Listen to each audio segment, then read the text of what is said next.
어제는 그 국무회의를 늦게 시작하셔가지고 의결을 마무리를 지음으로 공표가 끝났죠? 네. 네.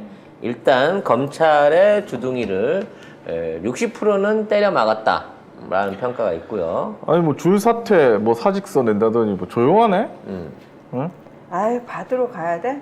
받으러 똑똑 사직서 받으러 왔습니다. 내가 보기에는 얘네들이 이 한동훈이가 저 자리를 못 지킬 거라고 생각하는 것 같아요.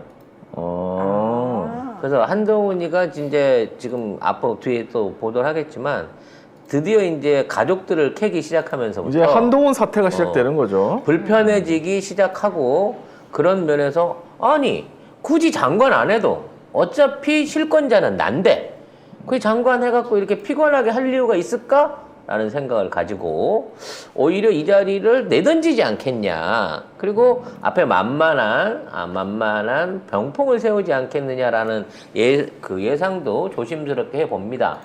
왜냐하면 지금 한동훈을 까게 되면 의외로 굉장히 많은 기업들과 관계되어 있는 중요 인사들이 튀어나오게 될 조짐들이 조금씩 보여지고 있거든요. 아니, 뭐 한동훈 내가 볼 땐 세상 촌스러운 패션인데 그 패션 막 칭찬하는 기사만 나올 것 같았더니 그래도 한동훈에 대해서 나오긴 나오더라고요. 네. 뚜껑 사태. 네.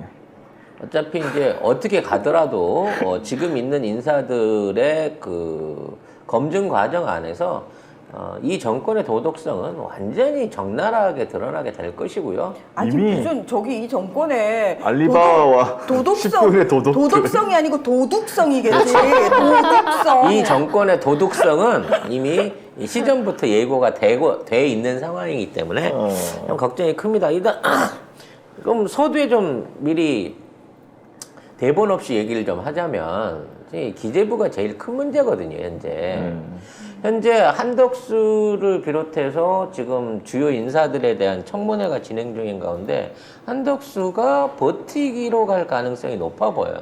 저들도 한덕수 카드를 놓치지 않고 여론전으로 끌고 가려고 하는 모양이 보여집니다.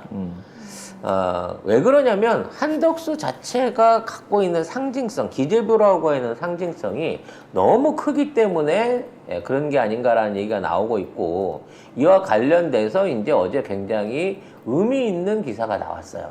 네.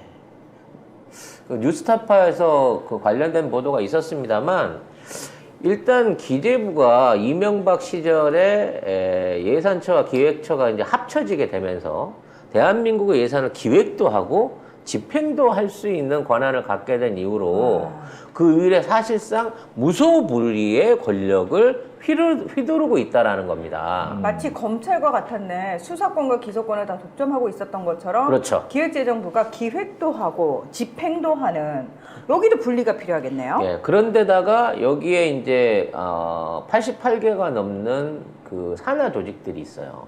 여기를 전부 다 차지를 했을 뿐만 아니라 시중은행을 비롯한 한국은행 등등 금융기관까지도 완전히 다 싸잡아서 지금 일종의 마피아를 재무부와 모피아를 합친, 이게 모피아라고 하는 신조어를 만들어낼 정도의 수준인 건데 이번에 이게 제일 심해졌다는 거야.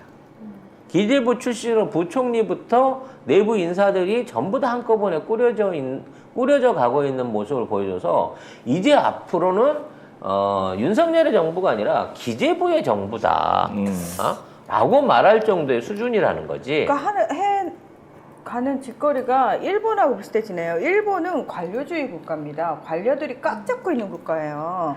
보통 지금 기재부 있는 사람들 평균적으로 근무 연한이 35년을 다 채우고 있어요. 홍남기 같은 경우에도 뭐 노무현 정부부터 문재인 정부까지 4개 정부를 전부 다 연결해서 이어져 내려오는 사람이고, 이호승, 구윤철, 윤정원, 유상민, 차영환, 김동연도 사실 노무현 정부 때만 안 했을 뿐이지 쭉 지금 계속해서 국가 안에서 중요한 역할들을 맡아서 진행을 하고 있는 상황이라는 거죠. 추경호는 이번에 또 장관 됐죠. 그렇죠. 이 박근혜 시절의 마지막 남아있는 기재부 따까리였던 추경호까지 복귀를 하게 되면서 명박이 때보다도 더 강력하게 헤쳐먹을 위용을 갖췄다는 거지. 왜? 그때는 일단 명박이 돈을 해주고 기재부가 자기 걸 챙겨야 되는데 이젠 기재부가 자체적으로 자기네 수익 사업을 할 수 있게끔 된 거고 오히려 여기에 윤석열이 이걸 마치고 있고 기획은 김앤장, 추진은 기재부, 수혜는 4대 그룹. 요렇게 그림을 그려가고 있는 상황이라는 거죠. 이제 뭐 김앤장에다가 윤석열까지 합치면 이제 법적인 것까지 함께 하니까 기재부가 완전히 다 해먹을 수 있는 거죠. 출신들이. 여기에서 이제 검찰과 모피아, 기재부 마피아들하고 그다음에 이제 무속이 어떤 방향으로 권력 투쟁을 할게 될 것인가 라는 부분에서 앞으로 이제 대한민국의 운명이 빤히 보이는 것 같습니다. 자, 요 정도 안에서 이제 하나씩 본문을 풀어가 보도록 하죠. 먼저 검찰 수사 기소 분리, 검찰청법과 형사소송법 공표가 있었습니다. 기사부터 볼게요.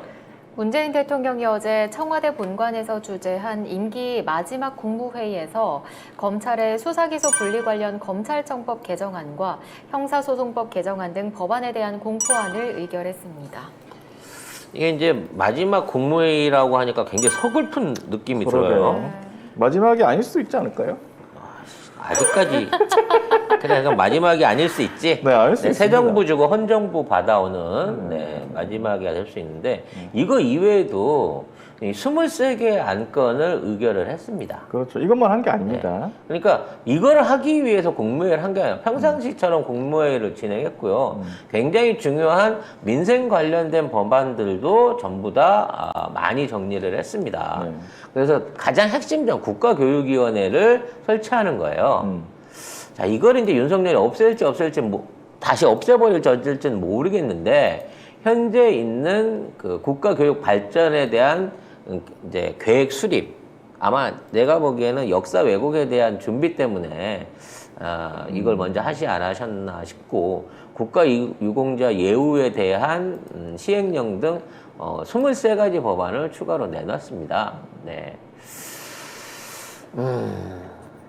어쨌든 뭐 저기 국짐에서는 대통령이 거부권을 써야 된다. 난리를 치고 검찰도 뭐 편지를 써가지고 뭐 보냈다 이런 난리를 치면서 했는데 근데 이렇게 안 될 줄 알았잖아. 이렇게 될 줄 알지 않았나? 쟤네들도? 설마 거부권 쓸 거라고 생각을 했었나 진짜로? 그건 아닐 텐데. 근데 왜 그런 말을 했을까요? 장제원도 그렇고 뭐 학자들도 그렇고 다 대통령이 거부권을 써야 된다 이러고 있었는데 아무튼 거부권은 일어나지 않았고요. 윤 대통령을 잘못 보고 있습니다 다들. 네.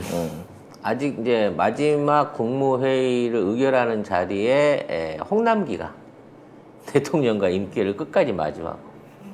이제는 자칫 잘못하면 이제 뭐 내려놓겠죠. 이제 유임되지는 못 않을 거고 네. 끝날 텐데. 끝나겠죠. 야, 홍남기를 대신할 놈이 추경호를 하는 게 정말 가도 이렇게 좀 그 개선이 안 되고 이 기재부 쪽 같은 경우는 서로 더욱더 바통 터치하고 나가는 거예요. 악랄한 방향으로 이게 흘러가지 않을까 싶습니다. 네. 이런 기재부가 지난 5년 동안은 저기 재난지원금 못 푼다, 국가보조 못한다, 재정 못 늘린다 이래가면서 막 억지로 재정을 옥죄고 복지 예산을 옥죄었는데, 그래서 오죽하면 기재부의 나라냐 소리까지 듣기까지 했는데 이재명 정부가 들어왔으면 이거 두 개 분리하고 해체 수준의 권한을 없애버리겠다고 뭐 3개 정도로 공약을 나눈다고 했었는데, 했었잖아요. 공약을 했었는데 이게 날라가고 이놈들이 다시 권력을 잡았으니 얼마나 그에 대한 국민들한테 힘들고 어려운 시절이 올까라는 생각이 듭니다. 추경호는 론스타 관련해가지고 질문해서 그때 다시 돌아가도 같은 결정을 할 거다라고 했거든요. 당연하시겠지. 나라 망합니다. 태생이 진짜. 어디로 가겠어요? 네. 한동안 외국 자본들이 맘 놓고 우리나라를 유린하던 그 시절에 상태로 돌아가게 될 것이 참 두렵습니다. 이걸 안 하기 위해서라도 강력한 야당이 있어야 돼요. 이제 뭐 무조건 이재명 고문을 빨리 국회에 입성시키고 중심으로 똘똘 뭉쳐가지고 당대표 세워서 대여 투쟁하는 수밖에 없다. 대윤 투쟁하는 수밖에 없다. 라는 생각을 해봅니다.